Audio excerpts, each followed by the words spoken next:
Cœur de patrimoine, Cédric Decoeur.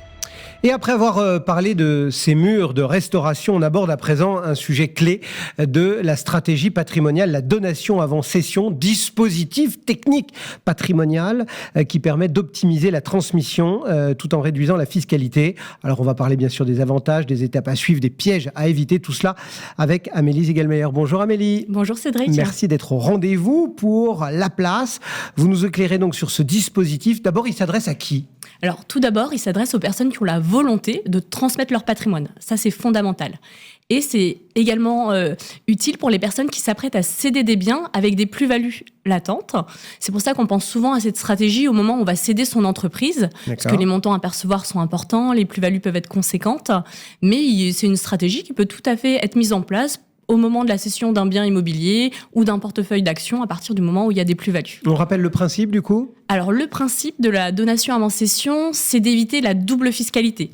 Puisque quand je cède un bien, si j'ai une plus-value, je vais être imposé dessus. Et si par la suite, je veux transmettre une partie de liquidité à mes enfants, par exemple, je vais payer des frais de donation si je suis au-delà des abattements légaux. Bien sûr. Le fait de donner avant de céder, ça va permettre pour le calcul de la plus-value de repartir sur un nouveau prix de revient qui correspond au montant donné. Donc, en général, comme les opérations sont assez proches entre la donation et la cession, le bien n'a pas eu le temps de se revaloriser, ce qui fait qu'il n'y a pas de plus-value et donc pas d'impôt à payer. Uniquement, éventuellement, les frais de donation.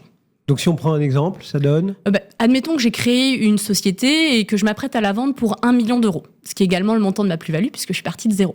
Si avant de la céder, je transmets 20% à mon fils, donc 200 000 euros, on va céder ensemble les titres de cette société-là. Lui n'aura pas de fiscalité à payer sur la plus-value puisqu'il cède 200 000 euros, quelque chose qu'il a reçu 200 000. Moi, ça m'aura coûté les frais de donation. Donc j'ai un abattement de 100 000 euros entre parents et enfants, donc ça va me coûter à peu près 20 000 euros de lui transmettre 200 000 euros. Et si jamais j'avais cédé avant de lui donner les titres que je lui ai donnés par la suite, ça m'aurait coûté à peu près 86 000 euros. Ah oui, donc c'est significatif. Donc voilà, on voit à travers cet exemple qu'effectivement c'est une stratégie qui est assez pertinente. Mais l'administration fiscale n'y trouve rien à redire ? Alors, on a une jurisprudence qui est abondante sur le sujet.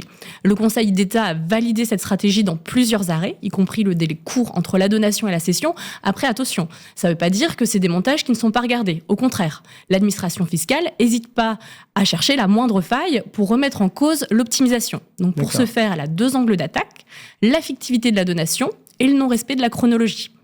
La fictivité de la donation, c'est si, là, dans mon exemple, les 200 000 euros, je me les réapproprie alors que je les ai donnés à mon fils. Donc là, attention, c'est de l'abus de droit et les conséquences financières peuvent être assez lourdes. Et le deuxième angle d'attaque, c'est le non-respect de la chronologie. Il faut que la donation ait lieu avant la cession. D'accord. Alors, dit comme ça... Ça peut être bref, mais il faut que ce soit quand même avant. Alors, dit comme ça paraît évident, mais attention. Attention quand même tout de même, parce que y a des subtilités. Ah. Si je donne des parts sociales, c'est des titres de SARL, de SCI, l'administration fiscale considère que la vente est parfaite à partir du moment où il y a accord sur la chose et sur le prix et qu'il n'y a plus d'aléas. Donc ça signifie que s'il n'y a plus de conditions suspensives, l'administration fiscale peut considérer que la cession a déjà eu lieu, même si je n'ai pas perçu le prix. Donc là, extrême vigilance pour les donations avant cession. D'accord. Pour les actions, donc les titres de SAS, SA, c'est un peu différent, puisque le transfert de propriété se fait au moment où il y a l'inscription au compte de l'acquéreur. Donc, dès que la donation est effectuée, c'est impératif d'enregistrer le mouvement des titres, puisque c'est une ordonnance de 2004 qui nous le précise. Est-ce que, on sait que quand on possède, on peut soit posséder à pleine propriété, soit posséder en démembrement. Est-ce qu'on peut, par exemple, donner en démembrement ? Oui, tout à fait. Sur ce type de stratégie, ce qui va faire que vous donnez en pleine propriété ou en démembrement, ça va être vos objectifs et ceux de vos enfants. Si par exemple, on parle d'étudiants qui ont besoin de financer leurs études ou des enfants qui veulent acheter un bien immobilier, vaut mieux donner en pleine propriété pour qu'ils récupèrent des capitaux pour leur projet personnel. En revanche, si vous voulez conserver la gestion des capitaux, percevoir les revenus, vaut mieux donner en démembrement. Sachant que vous pouvez très bien donner une partie en pleine propriété et une partie en démembrement. Vous pouvez tout à fait mixer les deux. On insuffle dans l'histoire aussi une complexité en plus qui intéresse, j'imagine, encore peut-être un peu plus l'administration fiscale, non ? Il y a des points de vigilance spécifiques, du coup ? Oui, vous avez parfaitement raison. Sur les donations en démembrement, effectivement, il faut être très vigilant. On peut rappeler qu'au moment où on cède un bien démembré, la répartition du prix de cession peut être différente selon 3 options. L'option numéro 1, c'est en l'absence de disposition, il y a un partage du prix qui se fait entre l'usufruitier et le nu propriétaire. Donc c'est l'article 669 du Code général des impôts qui détermine selon l'âge de l'usufruitier quelle part représente son usufruit. Donc si j'ai 55 ans, mon usufruit vaut 50%, la nu propriété vaut 50%. Et le démembrement se termine. D'accord. Donc ça, c'est l'option numéro 1. Vous pouvez aussi prévoir un report du démembrement ou un quasi-usufruit. Mais là, il faut le prévoir dans ces 2 cas. Un quasi-usufruit. Le quasi-usufruit, c'est le fait pour l'usufruitier de récupérer le produit de cession, d'en disposer librement.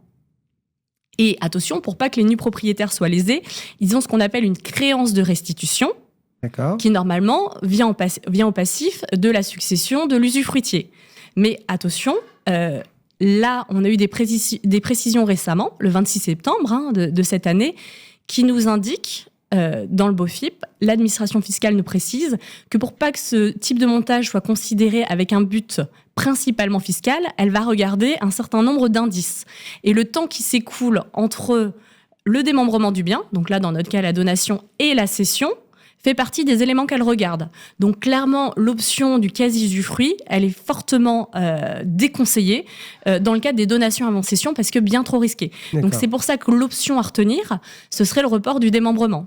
Où là, une fois que le prix est cédé, l'usufruitier et le propriétaire réinvestissent ensemble, soit dans un bien immobilier, soit dans un contrat de capitalisation, des titres de société.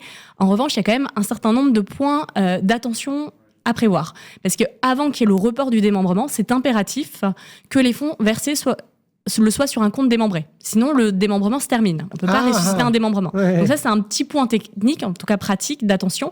Et puis surtout, un élément important, c'est que quand vous donnez en démembrement, vous ne purgez pas la totalité de votre plus-value, puisque seule la partie transmise, la nue propriété, a sa plus-value qui est purgée.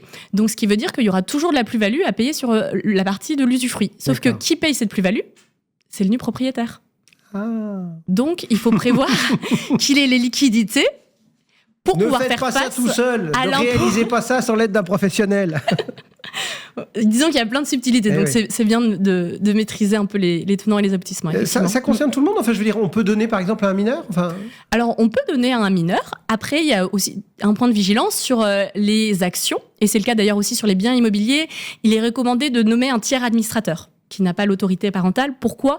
Pour éviter qu'il y ait un juge des tutelles qui intervienne pour accorder la cession du bien en question. Donc, ce qui peut retarder les délais, notamment quand on parle de cession d'entreprise. Donc ça, c'est important. Et si on parle d'une façon générale de cession d'entreprise, il faut quand même être vigilant sur tout ce qui est profession réglementée. Parce qu'on a des règles capitalistiques qui s'appliquent et on ne peut pas donner tout ce qu'on veut à ses enfants, selon la profession qu'ils exercent. Il y a même, pour, par exemple, les pharmaciens, vous ne pouvez pas donner des titres d'une pharmacie à vos enfants s'ils ne sont pas eux-mêmes pharmaciens d'officine. Même pour une courte période. C'est interdit. Donc voilà, il y a un certain nombre de subtilités à connaître. On s'est tout dit et on conclut, ou il y a un dernier élément à avoir en tête ? Alors, ce qu'on peut préciser d'un point de vue pratique, parce que souvent les clients ont tendance à l'oublier, c'est que les frais de donation, s'il y en a, ils doivent être payés avant la donation. Sauf qu'on n'a pas forcément les liquidités puisqu'on n'a pas encore cédé, par exemple, son entreprise. Donc voilà, c'est important de bien le prévoir. Alors en général, la banque elle est plutôt favorable à vous accorder un crédit en vue de la cession, mais tout ça, ça s'anticipe. Donc on reprend tout ça et on le fait pas tout seul, on se fait accompagner parce qu'on a bien compris qu'à chaque fois le diable se cache dans les détails, même si le schéma semble assez simple, il faut faire attention à tout. Oui, il faut faire attention à tout. Et puis aussi sur les montants transmis, que ce soit cohérent par rapport à vos objectifs patrimoniaux, par rapport à votre âge, votre besoin de revenus complémentaires. Mais en tout cas, c'est quand même une bonne idée de regarder ces sujets-là. Parce que c'est vrai qu'avec le vieillissement de la population, on hérite quand même de plus en plus tard, plus de 50 ans. Donc le moment où on cède son entreprise ou un bien avec des plus-values, c'est vrai que ça peut être intéressant de commencer à transmettre, surtout que nos abattements se renouvellent tous les 15 ans. Donc c'est des stratégies judicieuses, mais à manier avec précaution pour éviter les mauvaises surprises. Merci beaucoup Amélie. Amélie Ziegelmayer donc et le groupe La Place dans Cœur de Patrimoine. Cœur de Patrimoine, Cédric Decoeur.